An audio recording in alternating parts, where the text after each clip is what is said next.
الله اکبر ماشاءالله.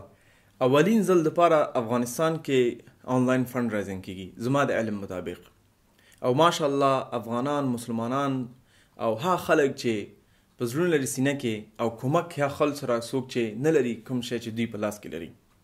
دا ژمی راتلونکی او اوس هم ژمی دی ډېر سخت دی په کابل کې، خصوصا غریبانو ته. یقیني کوي چې ماشومان پولیسو په خو په واورو باندې په یخو کنګرو کې ګرځي، مورګانې په سړکونو کې خیرات ټولوي. زه پوهېږم دلته مختلف نظرات شته، لیکن په متوجه شه چې داسې مه وایه چې ټول خلک تجارت روان کړی. نه، دلته واقعا غریبان شته دی چې د یو مړۍ ډوډۍ دپاره څه شی کوي، په بازار کې ګرځي پولیسو پښې، او غریبان دي، مسکینان دي، بعضې ما پخپله چک کړي دي.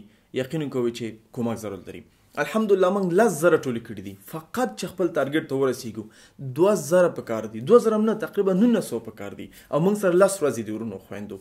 راځئ چې په 10 ورځو کې، راځئ په دې 15 ورځو کې راتلونکي موږ وکولی شو چې دا 2,000 نور هم پوره کړو چې 12,000 شي، او انشاءالله هغه به غریبان تقسیمیږي. او رښتیا جالبه خبره څه ده، په قرعه‌کشي کې د قمر نوم راوتی و په لنچ ګوډ کې، او الحمدلله $3,000 موږ ته هغوی راکړي دي. یو ورور $2,000 ورکړي دي، بل ورور $1,000 ورکړي دي، او همداسې نور نو کومکونه کړي دي. یو ورور کومک کوه، ما ته خپله قصه وکړه چې زموږ په کور کې 12 کاله پورې دیګ نه ده پخ شوی، ځکه څه شی پکې نه و چې موږ پخ کړي وی.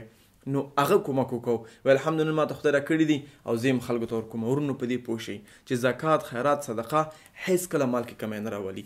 راځئ اراده وکوئ، یو څه شی ډونیټ کې ورکړئ د الله رضا دپاره، او انشاءالله موږ به غریبانو ته رسو په ثبوت سره. ورونو که غواړئ پیسې پیپال باندې ولېږئ، دا زموږ د پیپال لینک دی، کولی شئ ویلېږئ، په کمنټ کې هم شته دی، ډسکرپشن کې هم شته دی. آنلاین همچنان موږ سره لینکونه تاسو ګورئ، دا آنلاین لینکونه دي. که غواړئ د حوالې په نوم باندې پیسې راولېږئ، کولی شئ په دې نوم راولېږئ. دا 2 نومونه دي لاندې، محمد الماس مومن او عنایت الله ولد محمد نوروز، په دې نومونه رالېږلی شئ. موږ سره ورځې کمې دي، راځئ چې لاس سره یو ځای کړو او دغه $2,000 پوره کړو، یو تاریخ جوړ کړو. بارک الله ولکم، جزاک الله خیره. السلام علیکم ورحمة الله وبرکاته.